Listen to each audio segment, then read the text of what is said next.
9. Big business. 9.1. Speaker 1. Sometimes you feel like a very small part of an enormous machine, but at least there's a career structure. You may get promoted, eventually. Speaker 2.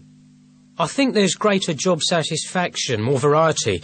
You certainly get to do a lot of different things, but there are no real fringe benefits, pensions, health insurance, or anything like that. Speaker 3.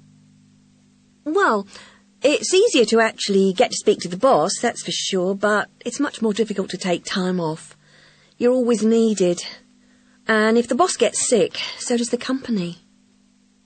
Speaker 4. People don't always notice if you're not actually working very hard, which is a good thing if you're lazy, but a bad thing if you're ambitious, because good work goes unnoticed too sometimes. Speaker 5. There's obviously more security. Companies like mine don't just go out of business overnight. On the other hand, if there's a takeover or a merger, you may lose your job. Speaker 6. I sometimes get sick of just seeing the same old faces every day. A firm like this is a lot like a family. That can be an advantage, of course, but let's face it, some people hate their family.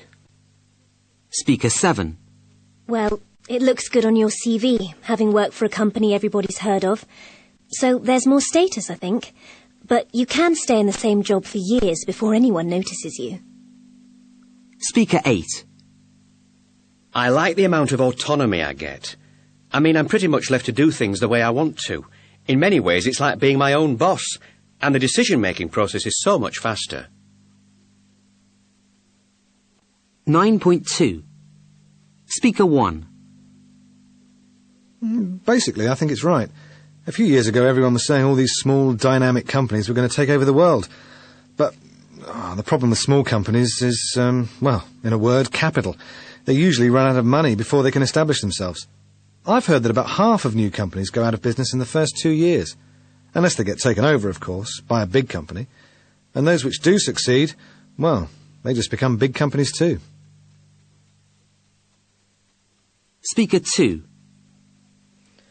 Well, I'm quite shocked that 400 people are as rich as half the world. In fact, I can hardly believe it, but I suppose it must be right.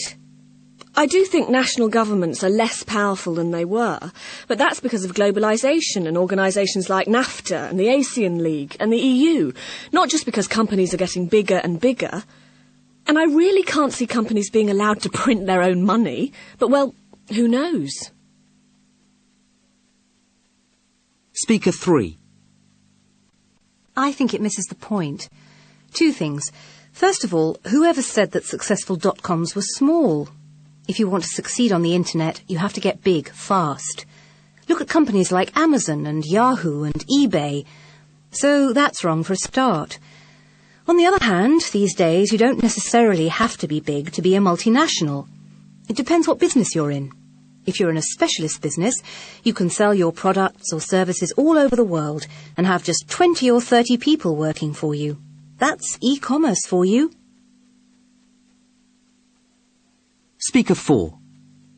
Well, I agree with what it says about politicians, but it's nothing new. Politicians were never as important as they thought they were. And to be honest, I'd rather have the CEO of a big, successful company running the country than most of the prime ministers we've had over the last few years. But I wouldn't put a prime minister in charge of my company, thank you very much. Speaker 5. I agree with most of what it says. The firm I work for tried to break up into smaller, separate companies, about 8 years ago. A lot of people lost their jobs. There was quite a bit of bad feeling, I can tell you.